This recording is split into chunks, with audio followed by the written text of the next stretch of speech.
என் சகோதரனே, என் சகோதரியே, அல்லாஹ் இந்த உலக வாழ்வில் என்னையும் உங்களையும் மட்டுமல்ல, அல்லாஹ் படைத்த எல்லோர்களையும் அல்லாஹ் சோதிப்பான். வலனபுலுவன்னக்கும், படைப்புகளை படைக்கும் போதே அவன் சொன்ன செய்தி அது. நிச்சயமாக நான் சோதிப்பேன். செல்வத்தை எடுத்து சோதிப்பேன், உயிர்களை பறித்து சோதிப்பேன், உடைமைகளை எடுத்து சோதிப்பேன், இப்படி பசியை கொடுத்து சோதிப்பேன், இப்படி எல்லா வழிகளிலும் நான் சோதிப்பேன். ஆனால் பொறுமையாளர்களுக்கு சொல்லுங்கள் ஒரு செய்தி என்று அல்லாஹ் சொல்லவில்லை.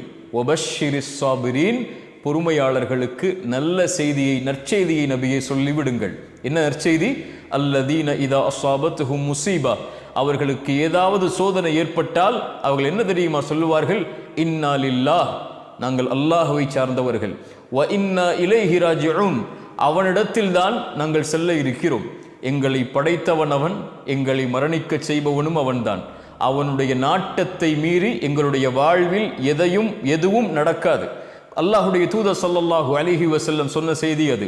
உலகமெல்லாம் ஒன்று சேர்ந்து உங்களுக்கு ஒரு நலவை செய்ய நாடினாலும் அல்லாஹ் விதித்ததை தவிர எதையும் செய்ய முடியாது. உலகமெல்லாம் சேர்ந்து ஒரு தீயதை செய்ய நாடினாலும் அல்லாஹ் விதித்ததை தவிர எதுவும் செய்ய முடியாது. புத்தகம் மூடப்பட்டு விட்டது, பேனாக்கள் உயர்த்தப்பட்டு விட்டது. அல்லாஹ் விதித்தது தான் எங்களுடைய வாழ்வில் நடக்கும். இந்த சோதனையை கொடுத்தவன் அவன்தான் இதை நீக்குவான் என்ற பொறுமையை கடைபிடிப்பார்கள். அந்த பொறுமையை கடைபிடிப்பவர்களோடு அல்லாஹ் இருக்கிறான். அல்லாஹுடைய தூதர் சொன்னார்கள், ஒரு இறை நம்பிக்கை கொண்டவனுடைய செயல் என்னை ஆச்சரியப்படுத்துகிறது. அவன் எதை செய்தாலும் நலவாகவே அமைகிறது. ஏதாவது நலவை அல்லாஹ் அவனுடைய வாழ்வில் கொடுத்தால் என்ன சொல்லுவான் அவன்? அல்ஹம்துலில்லாஹ், அல்லாஹுக்கே எல்லா புகழும் என்று அல்லாஹுவை சாருவான். ஏன்? கொடுத்தவன் அவன். ஏதாவது சோதனையை அல்லாஹ் கொடுத்தால், சிரமத்தை கொடுத்தால், கொடுத்ததை அல்லாஹ் எடுத்து விட்டால், ஒரு உறவை கொடுத்து அல்லாஹ் எடுத்தால், ஒரு செல்வத்தை கொடுத்து அல்லாஹ் எடுத்தால், ஒரு சுகத்தை கொடுத்து அல்லாஹ் எடுத்தால், ஒரு வாழ்வை கொடுத்து அல்லாஹ் எடுத்தால், ஒரு கண்ணியத்தை கொடுத்து அல்லாஹ் எடுத்தால், அவன் பொறுமையோடு இருப்பான். அதுவும் அவனுக்கு நலவாகவே அமைகிறது என்று அல்லாஹுடைய தூதர் ஸல்லல்லாஹு அலைஹி வஸல்லம் சொன்னார்கள். சோதிக்கப்படுவான், சிரமப்படுத்தப்படுவான், ஒரு முடிவை அவன் எடுப்பான், அது நடக்காது. ஏதோ ஒரு முடிவு நடக்கும். அது யாருடைய முடிவு? அல்லாஹுடைய முடிவு. ஒரு மனிதன் முடிவெடுக்கிறான், அந்த மனிதனை படைத்த அல்லாஹ் ஒரு முடிவை எடுக்கிறான். எது சிறந்தது என் சகோதரனே? எது சிறந்தது என் சகோதரியே? வஅஸா அன் தக்ரஹு ஷைஅன் வஹுவ கைருல் லக்கும் வஅஸா அன் துஹிப்பு ஷைஅன் வஹுவ ஷர்ருல் லக்கும். ஒன்றை நீங்கள் வெறுப்பீர்கள், அது உங்களுக்கு நலவாகவே அமையும். ஒன்றை நீங்கள் நேசிப்பீர்கள், அது உங்களுக்கு தீயதாக இருக்கும். உங்களுடைய முடிவு எது சிறந்தது என்று உங்களுக்கு தெரியாது. ஆனால் வல்லாஹு யஅலம் வ அன்தும் லா தஅலமூன், அல்லாஹ் தான் அறிந்தவன், நீங்கள் அறிய மாட்டீர்கள். ஒன்றை கொடுத்து அல்லாஹ் சோதித்தால் அது உங்களுக்கு நலவு. ஒன்றை எடுத்து அல்லாஹ் சோதித்தால் அது உங்களுக்கு நலவு. எல்லாம் நலவுதான் இறை நம்பிக்கை கொண்டவராக இருந்தால், அல்லாஹுவை ஏற்று அல்லாஹுவை பயந்து வாழக்கூடியவராக இருந்தால். எதை அல்லாஹ் அவனுடைய வாழ்வில் கொடுத்தாலும் இன்னா லில்லாஹ் வ இன்னா இலைஹி ராஜிஊன் வபஷ்ஷிரிஸ் சாபிரீன். உம்மு ஸலமா ரலியல்லாஹு அன்ஹா, அல்லாஹுடைய தூதர் ஸல்லல்லாஹு அலைஹி வஸல்லம் ஒரு செய்தியை சொன்னார்கள்.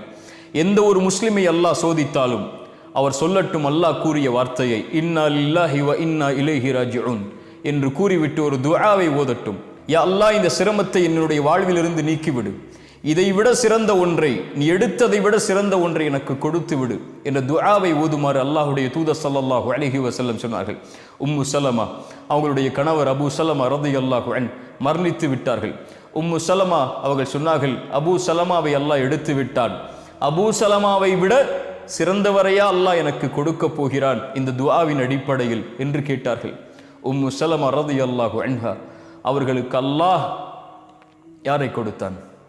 அபூ ஸலமாவை விட சிறந்தவர் இந்த பூமியில் இல்லை என்று அவராக நினைத்தார்கள். அல்லாஹ் கொடுத்தான். இந்த உலகத்திலேயே அவரை போன்று சிறந்த மனிதர் யாரும் இல்லாத முஹம்மது ரசூலுல்லாஹ் ஸல்லல்லாஹு அலைஹி வஸல்லம். இந்த உலகில் எதுவும் நடக்கலாம், எதுவும் எடுக்கப்படலாம். எந்த ஒன்றையும் அல்லாஹ் எடுத்தாலும் அது உங்களுக்கு நலவுதான். எந்த ஒன்றை அல்லாஹ் உங்களுக்கு கொடுத்தாலும் அதுவும் நலவுதான். மனிதன் அறியாதவன், அல்லாஹ் ஒருவன் தான் அறிந்தவன். நோயில் சோதிக்கப்படுகிறீர்களா? பொறுமையோடு இருங்கள். செல்வத்தை எடுத்து அல்லாஹ் சோதிக்கிறானா? பொறுமையோடு இருங்கள். அல்லாஹ் உயிர்களை பறித்து நீங்கள் விரும்பக்கூடிய நேசிக்கக்கூடியவர்கள் எல்லாம் மரணிக்கிறார்களா? பொறுமையோடு இருங்கள். அல்லாஹ் உங்களை கண்ணியத்தில் சோதிக்கிறானா? பொறுமையோடு இருங்கள். வாழ்வு சிதைக்கப்பட்டு சோதிக்கப்படுகிறீர்களா? பொறுமையோடு இருங்கள். உறவுகள் பிரிக்கப்பட்டு சோதிக்கப்படுகிறீர்களா?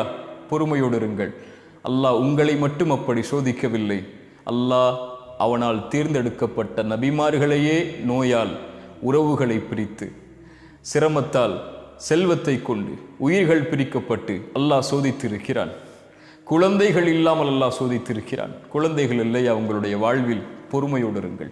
வபஷ்ஷிரிஸ் சாபிரீன், பொறுமையை கடைபிடியுங்கள். இப்படி எந்த வழியில் மரணம் வரை உங்களை அல்லாஹ் சோதித்தாலும் பொறுமையை கடைபிடித்தால் வபஷ்ஷிரிஸ் சாபிரீன், அந்த பொறுமையாளர்களுக்கு நற்செய்தி சொல்லுங்கள். என்ன நற்செய்தி? வல்லாஹு யுஹிப்புஸ் சாபிரீன், வல்லாஹு யுஹிப்புஸ் சாபிரீன். அந்த பொறுமையாளர்களை அல்லாஹ் நேசிக்கிறான். அல்லாஹ் உங்களை நேசித்தால் இன்னல்லாஹ மஅஸ் சாபிரீன், அல்லாஹ் உங்களோடு தான் இருக்கிறான். அஸ்ஸலாமு அலைக்கும் வரஹ்மத்துல்லாஹி வபரகாத்துஹு.